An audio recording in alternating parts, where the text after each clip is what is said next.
கடந்த 1.5 ஆண்டுகளில் 10 லட்சம் இளைஞர்களுக்கு நிரந்தர அரசு வேலைகளை வழங்கியுள்ளதாக பிரதமர் நரேந்திர மோடி தெரிவித்துள்ளார். அரசு பணிகளுக்கு தேர்ந்தெடுக்கப்பட்ட 71,000 பேருக்கு நியமன ஆணைகளை பிரதமர் இன்று வழங்கினார். நாட்டை முன்னோக்கி கொண்டு செல்ல இளைஞர்களின் திறமைகளை வளர்ப்பது அவசியம். தாய்மொழியில் கற்பித்தல் மற்றும் தேர்வுகளை நடத்தும் கொள்கையை நாங்கள் அறிமுகப்படுத்தியுள்ளோம் என பிரதமர் மோடி கூறினார். விவசாயத்துறையில் ஏராளமான இளைஞர்களுக்கு வேலை வாய்ப்பு கிடைத்துள்ளது. பெண்களை எல்லா துறைகளிலும் தன்னிறைவு பெறச் செய்வதே எங்கள் முயற்சி என்றும் தெரிவித்தார். அரசுமுறை பயணமாக குவைத் சென்ற பிரதமர் மோடி இந்திய வம்சாவளியைச் சேர்ந்தவர்களையும் தொழிலாளர்களையும் சந்தித்து பேசினார். அதில் ஒரு தொழிலாளி, நீங்கள் மெடிக்கல் லீவ் எடுக்கிறீங்களா சார் என கேள்வி கேட்டார். அதற்கு தொழிலாளர்களின் வியர்வை வாசனையே எனது மருந்து என்று மோடி பதிலளித்தார். தொழிலாளர்கள் கைத்தட்டி ஆரவாரம் செய்தனர். 2 நாள் அரசுமுறை பயணமாக குவைத் நாட்டுக்கு சென்று பல்வேறு நிகழ்ச்சிகளில் கலந்து கொண்ட பிரதமர் மோடி டெல்லி திரும்பினார். 2 நாள் பயணம் குறித்த வீடியோ காட்சிகளை அவர் வெளியிட்டுள்ளார்.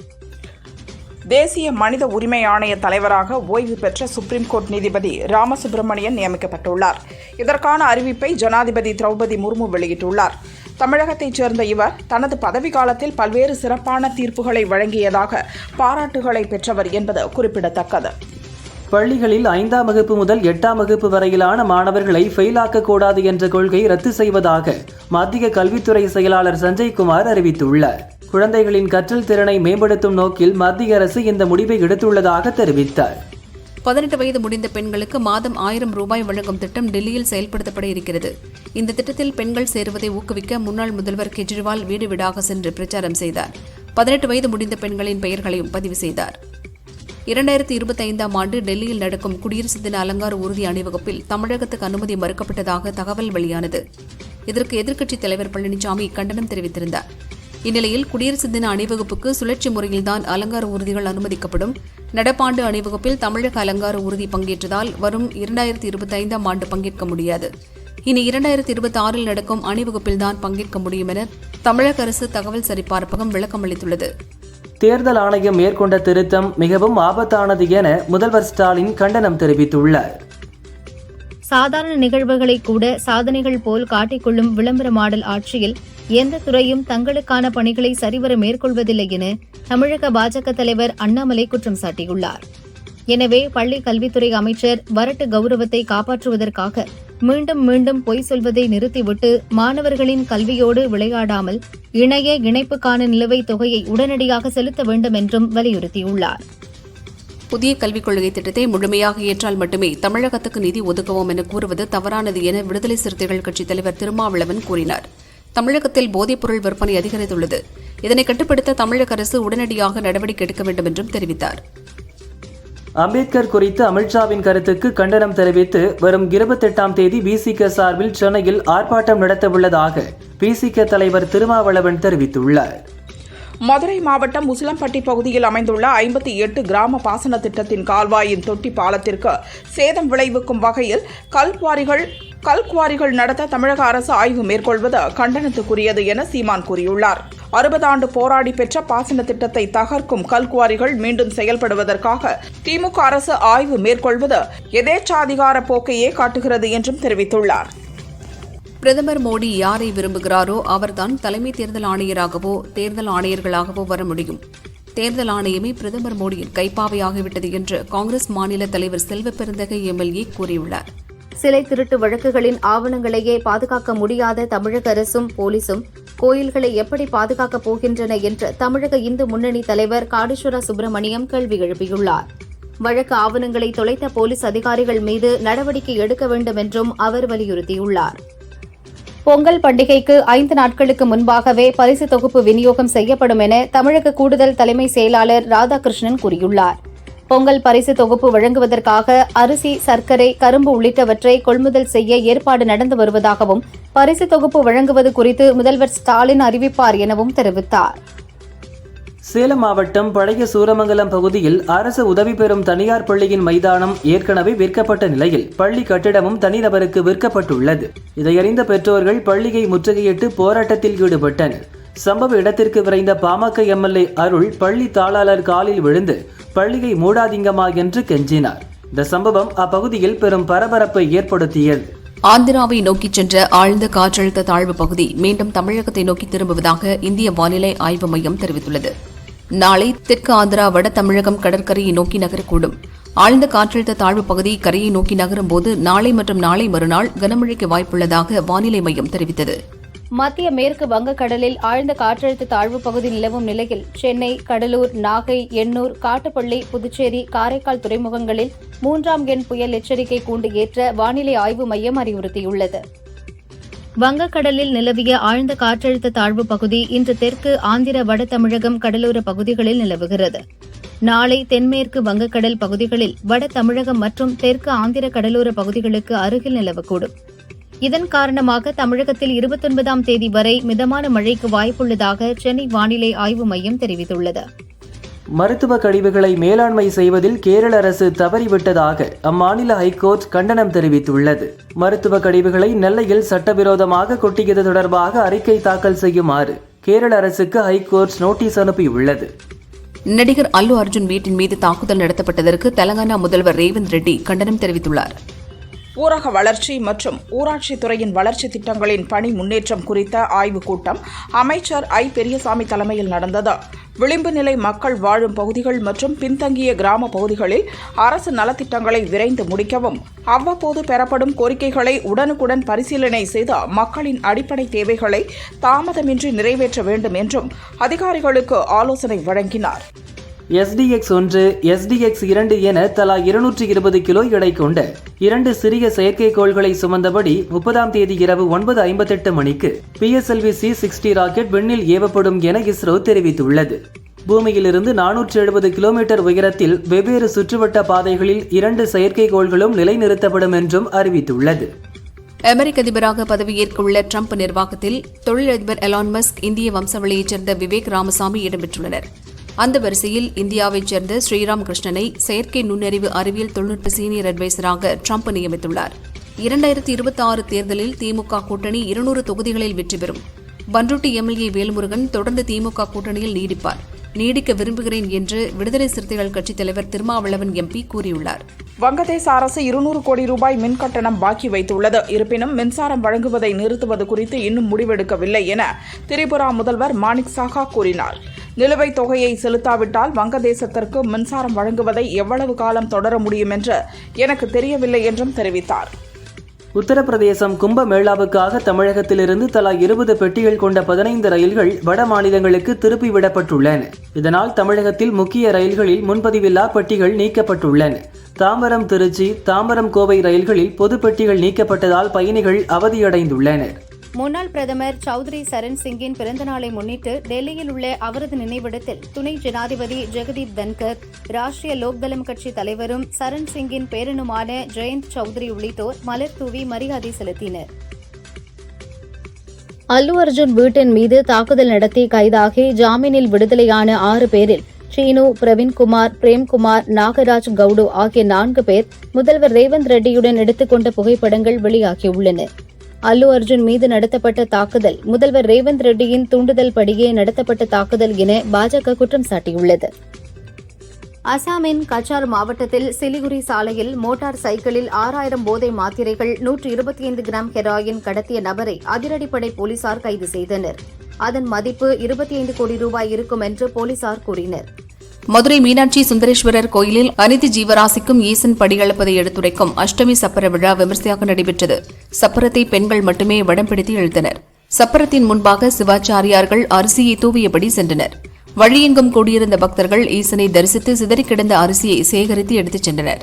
மார்கழி மாதத்தை முன்னிட்டு பாபநாசம் பகுதிகளில் அமைந்துள்ள கோயில்களில் தருமபுர ஆதீனம் கைலை மாசிலாமணி தேசிக ஞான சம்பந்த பரமாச்சாரியார் சுவாமிகள் சாமி தரிசனம் செய்து வருகிறார். 300 கோயில்களில் சாமி தரிசனம் செய்ய அவர் திட்டமிட்டுள்ளார். மகா சிவராத்திரியை முன்னிட்டு தென் கைலாய பக்தி பேரவை சார்பில் கோவையில் நடந்த ஆதியோகி ரத யாத்திரையை பேரூர் ஆதீனம் மருதாச்சல் அடிகளாரும் சிறுவை ஆதீனம் குமரகுருபர சுவாமிகளும் ஆரத்தி எடுத்து தொடங்கி வைத்தனர். திருப்பத்தூர் மாவட்டம் ஆம்பூர் காதர்பேட்டையில் உள்ள நாகூர் ஆண்டவர் தர்காவில் 67வது சந்தனக்கூடு விழா கோலாகலமாக நடைபெற்றது. முஸ்லிம்கள் சாகசங்கள் செய்து சந்தனத்தை குடத்தில் சுமந்து ஊர்வலம் சென்றனர். தர்காவில் கொடியேற்றி அன்னதானம் வழங்கினர்.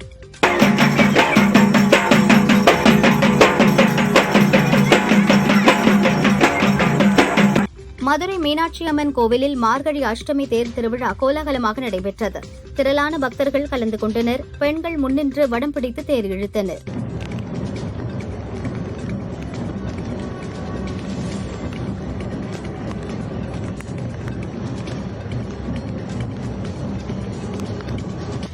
சென்னை மெட்ரோ ரயில் 2ஆம் கட்ட திட்டத்தில் டிரைவர் இல்லாமல் இயக்கப்படும் 3 ரயில் பெட்டிகளை கொண்ட 70 மெட்ரோ ரயில்கள் தயாரிக்கப்படுகின்றன.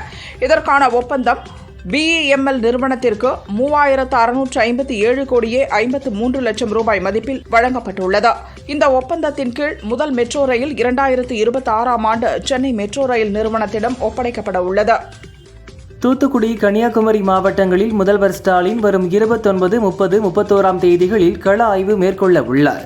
தூத்துக்குடியில் 30 கோடியில் கட்டப்பட்டுள்ள டைடல் நியோ பூங்காவை ஸ்டாலின் திறந்து வைக்கிறார். குமரி மாவட்டம் காப்புக்காடு பகுதியில் உள்ள அரசு ரேஷன் குடோனுக்கு திருநெல்வேலியிலிருந்து ஒரு லாரியில் 25 டன் ரேஷன் அரிசி அனுப்பப்பட்டது. கடந்த 16ஆம் தேதி புறப்பட்ட லாரி இதுவரை காப்புக்காடு சென்று சேரவில்லை. மார்த்தாண்டம் வரை வந்த லாரி அதன் பிறகு மாயமானது. புதுக்கடை போலீசார் தேடுகின்றனர். திண்டுக்கல் மாவட்டம் ஒட்டன்சத்திரம் கொல்லப்பட்டியைச் சேர்ந்தவர்கள் தனலட்சுமி, பெருமாள் தம்பதி. இவர்களுக்கு சொந்தமான 15 சென்ட் நிலத்தை தனிநபர் ஒருவர் போலி பத்திரம் மூலம் அபகரித்தார். பலமுறை புகார் அளித்தும் நடவடிக்கை எடுக்கவில்லை. நிலத்தை மீட்டுத் தரக்கோரி இருவரும் திண்டுக்கல் கலெக்டர் அலுவலகம் முன்பு தர்ணாவில் ஈடுபட்டனர். சென்னை மதுரவாயலில் உத்தரப்பிரதேசத்தைச் சேர்ந்த துணை பேராசிரியர் கழிவறையில் பிளாஸ்டிக் கவரால் முகத்தை மூடியபடி இறந்து கிடந்த சம்பவம் பரபரப்பை ஏற்படுத்தியுள்ளது. கடின உழைப்பால் நாட்டை வளமாக்கும் விவசாயிகளுக்கு தேசிய விவசாயிகள் தின நல்வாழ்த்துக்கள் என எதிர்க்கட்சித் தலைவர் ராகுல் பதிவிட்டுள்ளார். விவசாயிகளின் உரிமை மற்றும் கண்ணியத்தை பாதுகாக்க எப்போதும் தயாராக இருக்கிறோம் என்றார்.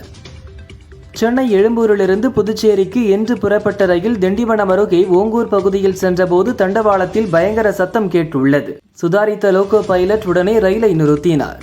தகவல் அறிந்த ரயில்வே ஊழியர்கள் தண்டவாளத்தில் சோதனையிட்டனர். தண்டவாளத்தில் விரிசல் இருந்ததை கண்டறிந்தனர். உடனே தண்டவாளத்தை சீரமைத்தனர். அதன் பிறகு ரயில் புறப்பட்டு சென்றது.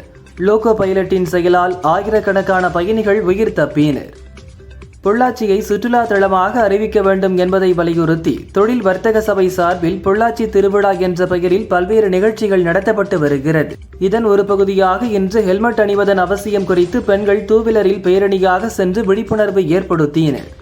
எனது பாடல் 35 ஆண்டுகளுக்கு பிறகும் திரைப்படங்களில் பயன்படுத்தப்படுவது எனக்கு கிடைத்த பாக்கியம் என இசையமைப்பாளர் தேவா கூறினார். நடிகர் ரஜினிகாந்துடன் மீண்டும் இணைந்து பணியாற்ற வேண்டும் என்ற ஆதங்கமும் எனக்கு இருக்கிறது என்றும் தெரிவித்தார். திருப்பூர் மாவட்டம் பொள்ளி காலனிபாளையம் பகுதியைச் சேர்ந்தவர் ஆனந்தகுமார் தனது மனைவி மலர்விழியுடன் ஸ்ரீவில்லிபுத்தூரில் உள்ள உறவினர் வீட்டுக்கு சென்றுவிட்டு காரில் திரும்பினர். மூவரை வென்றான் விலக்கு பகுதியில் சென்றபோது காரில் திடீரென தீப்பிடித்தது. காரிலிருந்து இருவரும் இறங்கினர். தீயணைப்பு வீரர்கள் விரைந்து வந்து தீயை அணைத்தனர். இருப்பினும் கார் முற்றிலும் எரிந்து நாசமானது. சென்னை ஹைகோர்ட் உத்தரவை தொடர்ந்து தமிழகம் முழுவதும் உள்ள கோர்ட்டுகளில் துப்பாக்கி ஏந்திய போலீசாரை பணியில் அமர்த்த தமிழக டிஜிபி சங்கர் ஜிவால் மாவட்ட எஸ்பிக்களுக்கு உத்தரவிட்டார். அதன் பேரில் திருநெல்வேலி மாவட்ட கோர்ட்டின் 3 நுழைவு வாயில்களிலும் துப்பாக்கி ஏந்திய போலீசார் பாதுகாப்பு பணியில் ஈடுபட்டுள்ளனர். மாவட்டத்தில் உள்ள நாங்குநேரி, வள்ளியூர், அம்பை, ராதாபுரம், சேரன் மகாதேவி கோர்ட்டுகளிலும் பாதுகாப்பு பலப்படுத்தப்பட்டுள்ளது. தருமபுரி மாவட்டம் பென்னாகரம் அடுத்த ஊட்டமலை ஊராட்சி ஒன்றிய துவக்கப்பள்ளியில் மருத்துவ மற்றும் மக்கள் நல்வாழ்வுத்துறை சார்பில் நடந்த கலைஞரின் வருமுன் காப்போம் முகாமை பென்னாகரம் எம்எல்ஏ GK மணி குத்துவிளக்கேற்றி தொடங்கி வைத்தார். நிகழ்ச்சியில் கலந்து கொண்ட எம்எல்ஏ மக்களுக்கு வழங்கப்படும் பரிசோதனைகளை ஆய்வு செய்ததுடன் கர்ப்பிணி பெண்களுக்கு ஊட்டச்சத்து பெட்டகத்தை வழங்கினார். நாமக்கல் மாவட்டம் மோகனூரில் செயல்படும் சேலம் கூட்டுறவு சர்க்கரை ஆலையின் மெட்ரிகுலேஷன் பள்ளி நிதி பற்றாக்குறை காரணமாக மூடப்படுவதாக அரசு உத்தரவிட்டுள்ளதாக மேலாண்மை இயக்குநர் தெரிவித்துள்ளார். பள்ளியை மூடக்கூடாது என்றும் மாணவர்களின் கல்வி கேள்விக்குறியாகிவிடும் எனவும் விவசாய முன்னேற்றக் கழகம் சார்பில் கலெக்டரிடம் மனு அளிக்கப்பட்டது.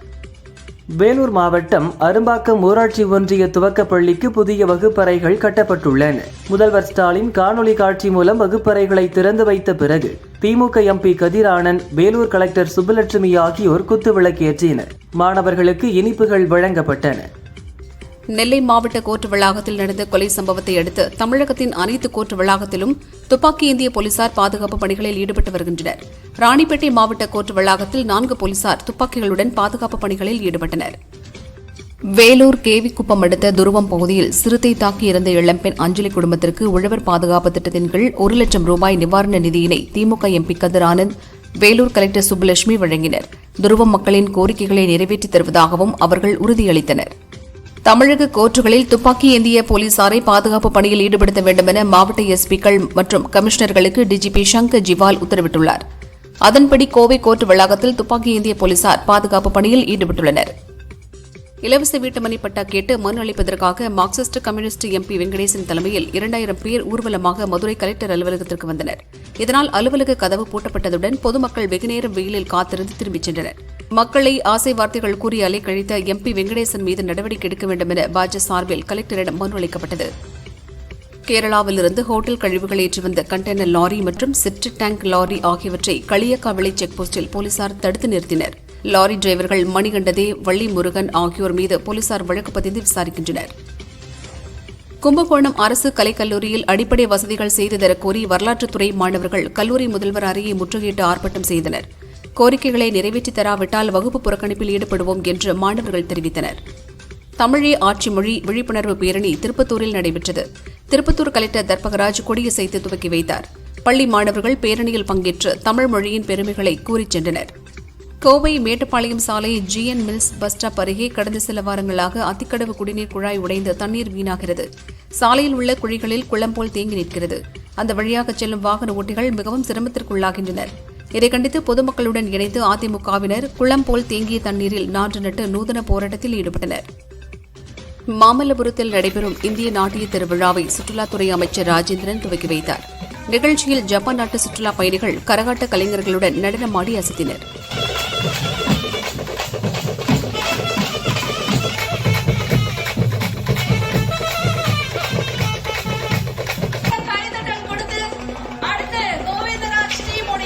கல்வியை மாநில பட்டியலுக்கு மாற்ற வேண்டும். எங்கள் பிள்ளைகளையும் ஆசிரியர்களையும் பார்த்துக் கொள்கிறோம். எங்கள் மாணவர்களுக்கு என்ன மாதிரியான அறிவுசார் பயிற்சிகள் வழங்க வேண்டும் என்பதை முடிவெடுத்துக் கொள்கிறோம் என அமைச்சர் மகேஷ் கூறியுள்ளார். சேலம் மாவட்டம் ஆத்தூர் அருகே குறிச்சி நகரில் முகேஷ் என்பவரின் காஃபி கடையில் சிலிண்டரில் கேஸ் கசிவு ஏற்பட்டதால் தீ விபத்து ஏற்பட்டது. தகவலறிந்த தீயணைப்புத் துறையினர் விரைந்து வந்து தீயை அணைத்தனர். சிலிண்டர்களை பாதுகாப்பாக அப்புறப்படுத்தினர். கடையில் இருந்த ஊழியர்கள் 3 பேர் அதிர்ஷ்டவசமாக உயிர் தப்பினர். 4 லட்சம் ரூபாய் மதிப்பிலான பொருட்கள் தீயில் எரிந்து சேதமடைந்தது. திருவாரூர் அடுத்துள்ள நீலக்குடியில் செயல்படும் கேந்திரிய வித்யாலயா பள்ளியில் கிறிஸ்துமஸ் விழா கோலாகலமாக கொண்டாடப்பட்டது. மாணவிகள் ஏஞ்சல் வேடம் அணிந்தும் மாணவர்கள் கிறிஸ்துமஸ் தாத்தா வேடம் அணிந்து இயேசு கிறிஸ்து நாடகத்தில் நடித்தனர். வேலூர் பேரணாம்பட்டு சாத்கர் பகுதியில் சிறுத்தை நடமாட்டம் இருந்து வருகிறது. சாத்கர் பகுதியை ஒட்டிய வனப்பகுதியில் சூரிய ஒளி மின்வேலி அமைக்க நடவடிக்கை எடுத்து வருகிறோம். மக்கள் இரவு நேரங்களில் எச்சரிக்கையுடன் இருக்க வேண்டும். தேவையின்றி வெளியே வர வேண்டாம் என வேலூர் கலெக்டர் சுப்புலட்சுமி அறிவுறுத்தியுள்ளார். உத்தரப்பிரதேச பிலிபித் மாவட்டத்தில் நடந்த என்கவுண்டரில் காலிஸ்தான் பயங்கரவாத அமைப்பைச் சேர்ந்த பயங்கரவாதிகள் 3 சுட்டுக் கொல்லப்பட்டனர். நீலகிரி மாவட்டம் கூடலூர் ஊட்டி தேசிய நெடுஞ்சாலையில் ஹெல்த் கேம்ப் அருகே ஓட்டுநரின் கட்டுப்பாட்டை இழந்த டெம்போ வேன் சாலையோரம் கவிழ்ந்து விபத்துக்குள்ளானது. இதில் டிரைவர் உட்பட 12 பேர் காயமடைந்தனர். தகவலறிந்த கூடலூர் போலீசார் அவர்களை மீட்டு கூடலூர் அரசு மருத்துவமனைக்கு அனுப்பினர். விபத்து குறித்து விசாரித்து வருகின்றனர். புராண கதைகளை இயற்கை மூலிகை வண்ணங்கள் பயன்படுத்தி துணியில் வரையும் கருப்பூர் கலம்காரி ஓவியம் தஞ்சாவூரில் பிரபலமானது. மத்திய அரசு இதற்கு புவிசார் குறியீடு வழங்கியிருக்கிறது. இந்த ஓவியக் கலையை எல்லோருக்கும் கொண்டு செல்லும் நோக்கத்தில் தஞ்சாவூர் சுற்றுலா வளர்ச்சிக் குழுமம் பயிற்சி முகாமை நடத்தியது. கருப்பூர் கலம்காரி ஓவியர் ராஜமோகன் எம்பெருமாள் பயிற்சி அளித்தார். தஞ்சாவூர் மற்றும் அதை சுற்றியுள்ள மாவட்டங்களைச் சேர்ந்த மாணவர்கள், திருநங்கைகள் உட்பட 60க்கும் மேற்பட்டோர் ஓவிய பயிற்சி பெற்றனர். டெல்லியில் குறைந்தபட்ச வெப்பநிலை 7 டிகிரி செல்சியஸுக்கு கீழே சரிந்ததால் பல்வேறு பகுதிகளை அடர்த்தியான பனி மூடியது. அலிப்பூர், ஆனந்த் விஹார், பவானா மற்றும் புராரி, தல்கடோரா சாலை உள்ளிட்ட பகுதிகளில் கடுமையான குளிர் நிலவியதால் மக்கள் வீடுகளுக்குள்ளே முடங்கினர். அரசு பஸ் டிரைவர்கள் செல்போன் பேசிக்கொண்டே பஸ் ஓட்டினால் 15 நாட்கள் சஸ்பெண்ட் செய்யப்படுவார்கள் என போக்குவரத்து கழகம் உத்தரவிட்டுள்ளது. அல்லு அர்ஜுன் வீட்டின் மீது கற்கள் வீசி தாக்கிய உஸ்மானியா பல்கலைக்கழக மாணவர் சங்கத்தினர் 6 பேருக்கு ஜாமீன் வழங்கப்பட்டது. சென்னையில் 25, 26 ஆகிய 2 நாட்களுக்கு மிதமான மழைக்கு வாய்ப்பிருப்பதாக பிரதீப் ஜான் தெரிவித்துள்ளார். வலுவிழந்த காற்றழுத்த தாழ்வு நிலையால் தென் மாவட்ட கடலோரங்களில் மழைக்கு வாய்ப்பு என்றும் கூறியுள்ளார். புதுச்சேரியில் பல மாநில மணப்பெண் அலங்காரங்களுடன் ஃபேஷன் ஷோ நடந்தது. இதில் புதுச்சேரி என்ஆர் காங்கிரஸ் பெண் MLA Chandra Priyanka, senior police SP Anitha Rai உள்ளிட்டோர் ரேம்ப் வாக் செய்து அசத்தினர். ராணிப்பேட்டை சோளிங்கர் அடுத்த ஜோதிமேட்டூர் கிராமத்தில் வசிப்பவர் சசிகலா. குடும்பத்துடன் திருவள்ளூர் நகரத்திற்கு போய்விட்டு திரும்பியபோது வீட்டின் பூட்டு உடைக்கப்பட்டிருந்தது கண்டு அதிர்ச்சியடைந்தார். பீரோவில் இருந்த கம்மல், நெக்லஸ் உட்பட 15 பவுன் நகை, 6 ஜோடி கொலுசு உள்ளிட்ட பொருட்கள் திருடு போயிருந்தன. போலீசார் வழக்கு பதிவு செய்து விசாரணை நடத்தினர். முடிவில் திருடர்கள் நங்கநல்லூர் ஜெகதீஷ், மடிப்பாக்கம் சக்திவேல் ஆகியோரை கைது செய்து கோர்ட்டில் ஆஜர்படுத்தி சிறையில் அடைத்தனர். மேட்டூர் அணை நீர்மட்டம் இன்று காலை 8 மணி நிலவரப்படி 119.3 அடியாக உள்ளது. வினாடிக்கு 2886 கன அடி தண்ணீர் வந்து கொண்டிருக்கிறது. அணையிலிருந்து 800 கன அடி தண்ணீர் காவிரி மற்றும் வாய்க்காலில் வெளியேற்றப்படுகிறது. இதே நிலை நீடித்தால் 4 நாட்களில் அணை அதன் முழு கொள்ளளவான 120 அடியை எட்டிவிடும் என எதிர்பார்க்கப்படுகிறது. மேட்டூர் அணை நீரால் 12 டெல்டா மாவட்டங்களில் சுமார் 16 லட்சம் ஏக்கர் நிலங்கள் பாசன வசதி பெறுகிறது. மீஞ்சூர் அருகே புதுப்பேடில் மீன்பிடிக்க சென்ற கல்லூரி மாணவன் ஜெகன் குளத்தில் தவறி விழுந்து தண்ணீரில் மூழ்கி பலியானார். தீயணைப்புத் துறையினர் 4 மணி நேரம் போராடி மாணவன் உடலை மீட்டனர். சபரிமலைக்கு அலங்கார வாகனங்களுடன் வரும் ஐயப்ப பக்தர்களுக்கு கேரள போக்குவரத்து துறை அதிகாரிகள் அபராதம் விதித்து வருகின்றனர். அலங்கார வாகனங்கள் எதிரில் வரும் வாகன டிரைவர்களின் கவனத்தை திசை திருப்பி விபத்துகளை ஏற்படுத்தும் என அவர்கள் தெரிவித்தனர். 25 கோடி ரூபாய் மதிப்புள்ள நவபாஷான முருகர் சிலையை திருவண்ணாமலை போலீசார் பறிமுதல் செய்தனர். அத்துடன் யானை தந்தத்தால் செய்யப்பட்ட ஒரு கிருஷ்ணர் சிலையையும் அவர்கள் பறிமுதல் செய்தனர். இந்த சிலைகளை வைத்திருந்த 2 பேர் கைது செய்யப்பட்டனர். தமிழகத்தின் ஊரக பகுதிகளில் தூய்மை பாரதம் இயக்கத்தின் 2வது கட்ட பணிகளுக்காக மத்திய அரசு 75 கோடி ரூபாய், தமிழக அரசு 50 கோடி ரூபாய் என மொத்தம் 125 கோடி ரூபாய் ஒதுக்கப்பட்டிருப்பதாக ஊரக வளர்ச்சித்துறை செயலர் ககன்தீப் சிங் தெரிவித்தார். இதற்கான அரசாணையும் அவர் வெளியிட்டார். காஞ்சிபுரம் அரசு தலைமை மருத்துவமனையில் உள்ள குழந்தைகள் பிரிவில் மின்கசிவு காரணமாக மின் ஒயரில் தீ பிடித்ததால் பெண்கள் குழந்தைகளுடன் அலறி அடித்து ஓட்டம் பிடித்தனர். நோயாளி உறவினர் ஒருவர் மெயின் சுவிட்சை ஆஃப் செய்ததால் அசம்பாவிதங்கள் தவிர்க்கப்பட்டன. திருவண்ணாமலை மாவட்டம் சாத்தனூர் அணை மற்றும் அங்குள்ள முதலை பண்ணையில் இருந்து சுமார் 150 முதலைகள் பெஞ்சல் புயல் மழையில் அடித்துச் செல்லப்பட்டிருக்கலாம் என அஞ்சப்படுகிறது. கடலூர் மாவட்டத்தில் 2 முதலைகள் பிடிபட்ட நிலையில் முதலைகள் குறித்த தகவலை அதிகாரிகள் மறைத்துவிட்டனர் என்ற புகார் எழுந்துள்ளது. தமிழகத்தில் டிசம்பர் மாதம் பெய்த கனமழையால் 17 பெண்கள், 14 ஆண்கள், 30 ஆண்கள் என மொத்தம் 61 பேர் இறந்துள்ளனர் என்று தமிழக அரசு அதிகாரிகள் தெரிவித்துள்ளனர். புயல் மழையால் பாதிக்கப்பட்ட விளைநிலங்கள், கால்நடைகள் முதலான தகவல்களையும் அவர்கள் வெளியிட்டுள்ளனர். சென்னை ராஜமங்கலம் பகுதியில் பாடி பில்டிங் பயிற்சியில் ஈடுபடுவோருக்கு மெத் ஊசி விற்ற 2 கைதாகினர். இந்தியா மார்ட் என்ற இணையதளத்தின் மூலம் ஆர்டர் செய்து கொரியர் மூலமாக பெற்று விற்பனை செய்தது தெரியவந்தது.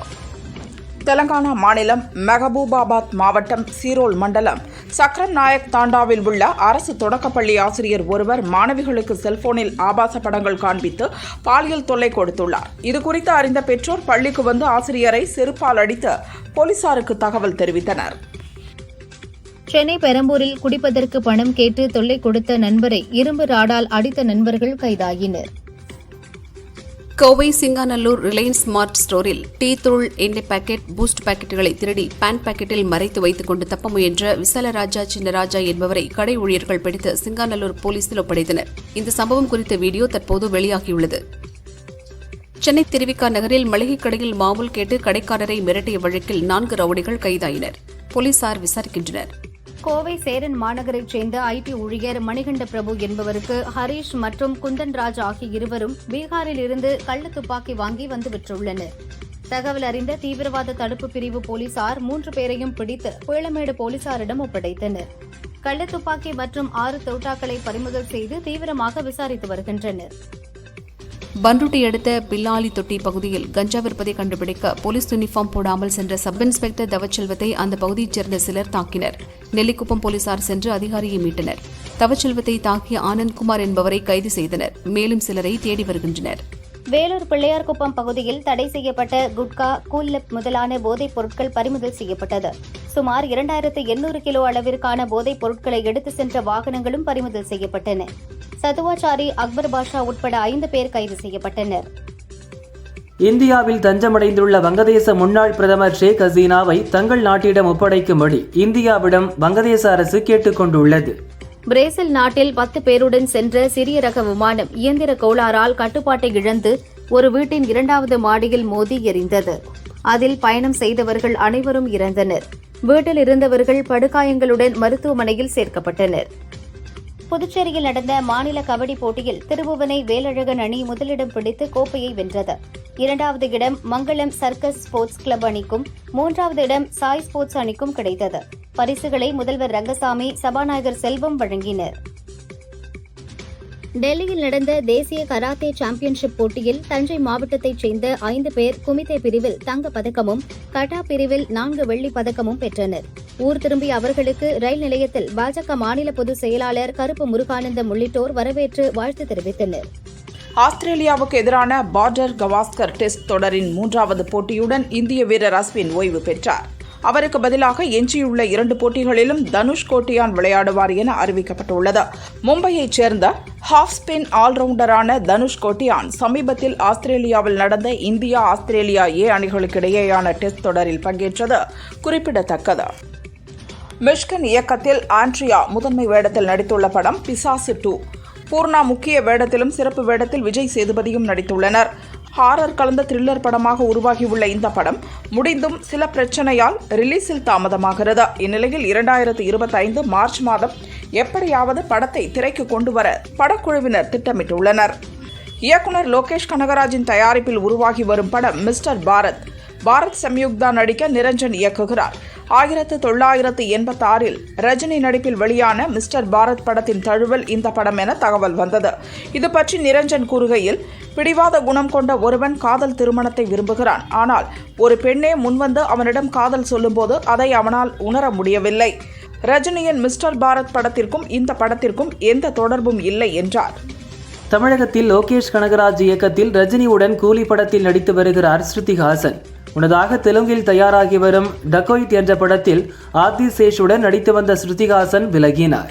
இவருக்கு பதில் மிருனாள் நடிக்கிறார். இந்நிலையில் டக்கோயிட் படத்தில் ஆதிசேஷின் தலையீடு அதிகமாக இருந்ததால் தான் ஸ்ருதி விலகிவிட்டதாக சினிமா வட்டாரத்தில் தெரிவிக்கின்றனர். 2024ஆம் ஆண்டு இன்னும் ஒரு வாரத்தில் முடிய இருக்கிறது. இந்த வருடத்தின் கடைசி வெள்ளிக்கிழமையான டிசம்பர் 27இல் அலங்கு பீமா சிற்றுண்டி, இது உனக்கு தேவையா, கூரன், மழையில் நனைகிறேன், நெஞ்சு பொறுக்குதில்லையே, ராஜா கிளி, திருமாணிக்கம், தி ஸ்மைல் மேன், வாகை ஆகிய 10 படங்கள் வெளியாவதாக அறிவிக்கப்பட்டுள்ளன.